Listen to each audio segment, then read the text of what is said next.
Welcome to the Berkshires Gone By, history and folklore about the westernmost and most beautiful county in Massachusetts. I'm your host, Brooke. There exists a tale of love in Lenox at the time of the American Revolution. A simple story of two young people. This story was written in the book Romances of Old Berkshire by Willard Douglas Coxey and published in 1931. It follows the romance of Roberta Winton and Walter Henry, though this one may fall more into the category of folklore than fact. It is indeed fact that events such as this happened to real families in our beloved Berkshire County, but other than the single telling of this tale, I haven't found it written anywhere else. Nor have I been able to find any documentation proving that the people in it were real. Still, that's not always the point of stories, of course. They aren't always factual. Sometimes they're just to give us food for thought, and seeing that this story pertains to the Berkshires and real events that affected real people here, though maybe not these people named, I will recount this tale. Oh, and I'm going to tell his tale my own way, and slightly abbreviated, as his version is quite long. But before I begin, let me tell you quickly of Willard Douglas Coxey. He was an author and wrote quite a few books, two of them pertaining to Berkshire County, one called Ghosts of Old Berkshire, and the other Romances of Old Berkshire. He was born in 1861 in Philadelphia, Pennsylvania. He moved to Manhattan in 1905, where he married Caroline. Sometime after 1925, he moved to Great Barrington, Massachusetts, and apparently fell in love with the Berkshires and its folklore. He lived for some time in Egremont, where in 1943 he passed away at the age of 82. He was laid to rest there. His story, that I will recount here, goes as follows. Roberta was a lovely girl at the brink of womanhood, dark hair and eyes that glittered with the vibrancy of her headstrong nature, her self-assuredness, and pride in her little family. Her father was a doctor, Solon Winton, her mother Abigail skilled and wise. Her brother John lived in England, where he had received his education, and where she too had been sent for a while a few years ago to receive hers. Her parents had both been born in England and come to the colonies when they were still young. Walter was a handsome young man whose father was the local judge, and whose family had deeper roots in the young colony than Roberta's did. The Declaration of Independence had been sent back to England from the New World, and the stir it created affected all of them. Suddenly those living in the New World were forced to choose sides. Stay loyal to the king and the country that had ruled them for so long, that had been the origin of so many of the families who'd ventured to this new frontier, or to find new comrades among those who longed to govern themselves without the heavy hand of England holding them down. The first were called Tories, and those loyal to the new fledgling American government were called Patriots, or colonialists. The prominent Isaiah Williamson oversaw the Lenox town meeting about the impending war, a meeting that concluded that most of the residents of the town were on the side of the formation of the new nation, and not aligned with the old. This left Roberta's family in a very uncomfortable situation. After the meeting, Roberta's parents walked home, while she walked toward the Stockbridge Bull to think over the morning's events and stomp out a little frustration along the way. How was it that these people, who she'd known all her life and lived among peacefully, she'd been born in Lenox after all, suddenly stand on the other side of such a great divide? She stumbled a bit when the sight of a figure drove her out of her deep thoughts. "Oh, Walter!" she exclaimed. You startled me." Walter was her sweetheart. They'd known each other since they were tiny children, and had found a deep mutual affection, since first they reached the age when boys and girls notice the opposite sex with anything other than disgust. "Do you come from the meeting?" Walter Henry asked. "Yes, and what a horrid thing it was," she stated. She explained in frustration her opposition to the change, to independence. Loyalty to the crown had been the way of things for so long. Why should they change now? Her family would not change now. She surely would not. Besides, her own brother lived in England. Walter said little until she had finished. Her small hands balled into tight fists as she growled out her resentment for the entire ordeal. "You don't think that maybe it's time? That we make up our own minds? That we write our own rules, and no longer have to send our hard-earned money back there? It's a place I've never even been." "It's the land of your great-grandparents," she reminded him. "They left it for a reason," he pointed out. This enraged Roberta. She tore into him, frustrated tears brimming in her dark eyes. Walter tried to explain. This was his responsibility. He could not, with a clear heart, fight for the king, but he also could not stay out of a fight and look like a coward. He was going to enlist in the American army and fight the Brits if they dared to fight back. He told her all this as gently as he was able, but it did little to soothe her. She railed at him. How could he? How could he love her and do such a thing? Weren't they meant for each other? Hadn't they, for as long as they both could remember, planned a life together? A little home and farm of their own? In this town they both adored. Their families being made one by their marriage, hadn't that for so long been the way things were going to be? So assured of this outcome they'd been, that neither had ever considered another possibility. So deeply they'd loved, that how was it there could be any other outcome? "And if you enlist, you could even be killed," she pointed out. "This is a possibility, but what else can I do?" "Don't fight," she said. "There's no avoiding it," he protested, "and I don't want to. I believe in this cause," he told her softly, "for the good of our neighbors and this country, but not for me," she said. "I can't ignore this. I love you, but I can't sit this out," he told her. "Then this is the end of us," she said, bursting into angry tears. "I cannot forgive this betrayal. My family and I. This isn't what's best for us. If only you could see the goodness in remaining loyal to the crown." She stammered a moment and turned her back to him. "I can't," she continued. "This is the last I want to see of you. Goodbye, Walter." With that she hurried off up the road toward home. "Goodbye, Roberta," he said softly to the retreating figure he so deeply adored.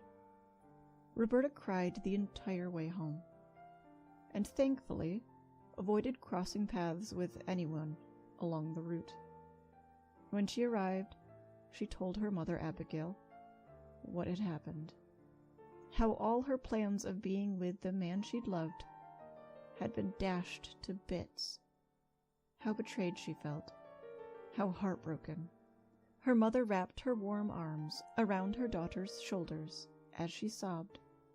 Her mother spoke calmly to her only daughter, soothing and loving words.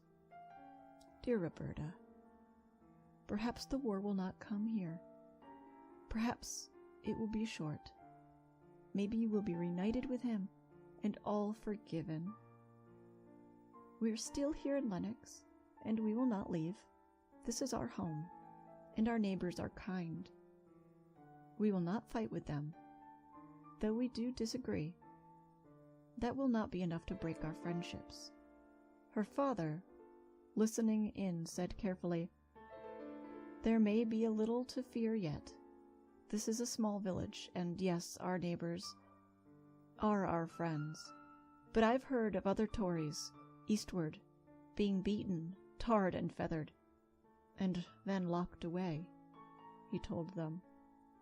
"Who knows how far west such things will reach? And now I have this." He lifted a letter. "It came just a moment ago. Our dear John has joined the army in England to fight for the king." The women found their hearts full of pride and simultaneously worry for John's safety.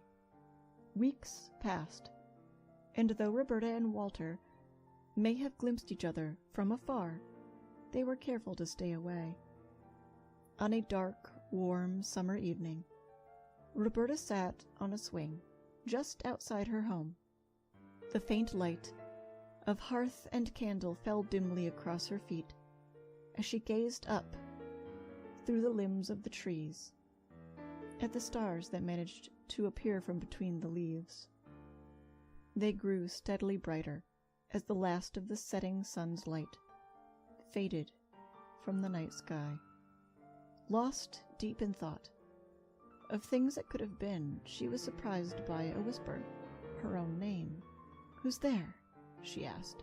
"Shh! Keep your voice down. It's me, your brother John." "John!" "I said shh! Help me get into the house without the neighbors seeing." Roberta looked up and down the street. No one seemed out at the moment, so she ushered him in quickly from the hedges where he'd been hiding. She then sprang around the room, closing the curtains, and called her parents quietly.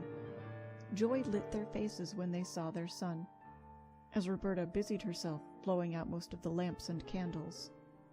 They sat low at the back of the room by the fireplace, while John told them all how he'd missed them. Only moments had passed before a loud rapping came to the door, and it was thrown open. Walter stepped in, a musket in his hand, and decked in the garb of an American soldier, though unlike their English adversaries, who were dapper in their bright red garb, the uniforms of the American soldiers were more of a vague idea than a real uniform. Roberta saw the flicker of torchlight through the slight opening of a nearby curtain. There were more of them outside. "We've been tracking this man, a possible British spy," Walter explained, pointing his firearm at the stranger. "I knew this family was loyal to the king, but I didn't think you'd be foolish enough to shelter a spy," he whispered harshly. "Oh, but Walter!" Roberta exclaimed. "You, come with me," Walter directed the strange man. "Walter, this is my son," Solon told him. Walter's eyes went wide. He'd heard of John, of course, but had never met him. "You see?" Abigail said, pointing from her husband to her son. "You see how much they look alike?" He did. The family resemblance was striking. John looked remarkably like his sister as well.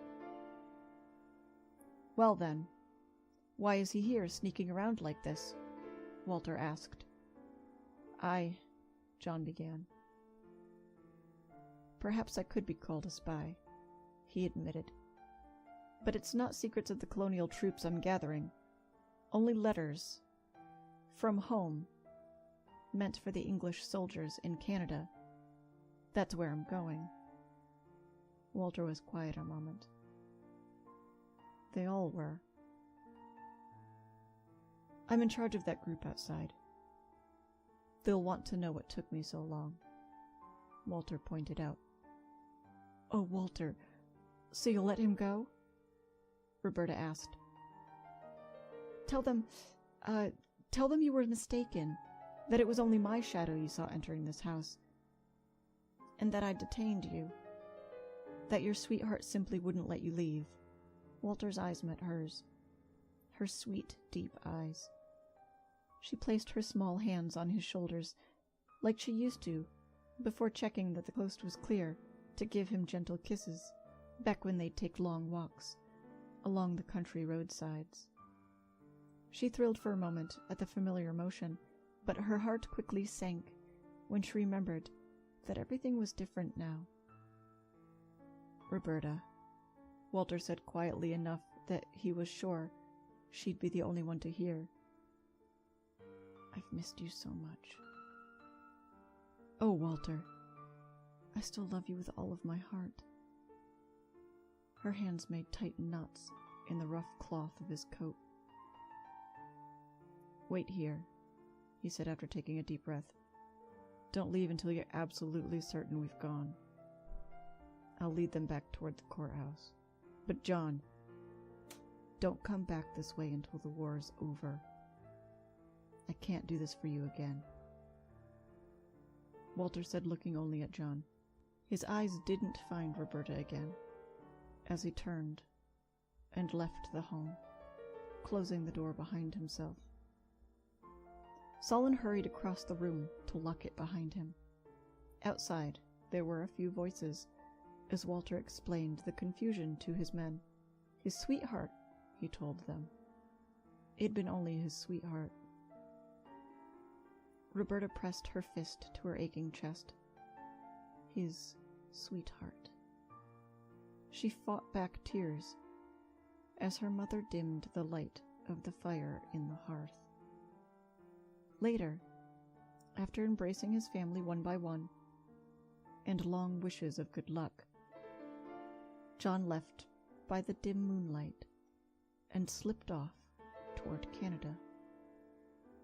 The next day, a meeting was held in the village. A judge had been called up from Great Barrington to decide the fates of those in the county who seemed determined to remain loyal to the King of England. After the meeting, the judge told those gathered there that they had a choice. They could try to stay, at which point they'd be imprisoned until the war was over. Or they could leave and make their way to English territory in Canada. The Wintons chose the latter. They were only given a short while to pack their carriage with anything they wanted to bring, before then lining up with other carriages belonging to other rejected loyalists in the village. The rest of the townspeople gathered to say their goodbyes and to wish them all well. Canada was still a harsh and unsettled frontier at the time, a place where these banished Tories would have to forge brand new towns from nothing. They'd have to start completely from scratch. Walter came to say one last goodbye. He and Roberta hugged and cried, and then parted ways forever.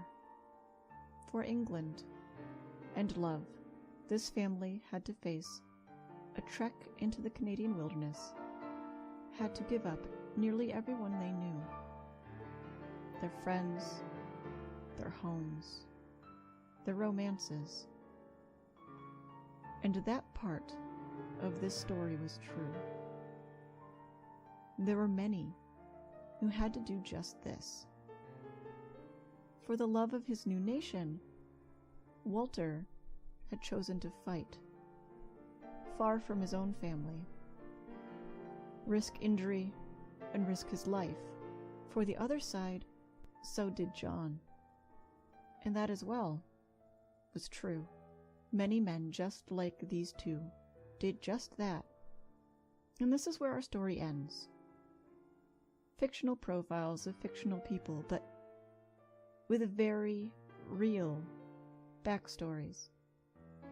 I believe it was written to make a point that Willard Douglas Coxey had been touched by real stories of real people doing things so similar to this in the time of the American Revolution that he couldn't help but remind those of his own time the hardships that their ancestors had faced, and that the story of star-crossed love was to remind us that we're all the same. Whether or not those lovers end up together or if they even agree. Love for each other always matters more. Always. Always matters more than war. Always. This has been The Berkshires Gone By. Created, written, directed, and read by myself, Brooke Renier, and co-produced by Deanna Garner. You can follow us on Instagram, Twitter, and Facebook to see pictures relating to Berkshire history every day. You can find more episodes on Facebook by searching for us on YouTube or by visiting our website, www.theberkshiresgoneby.com, where you can find our contact information and even more images specifically pertaining to each episode we've done. We hope you'll join us for our next episode. Thanks for listening.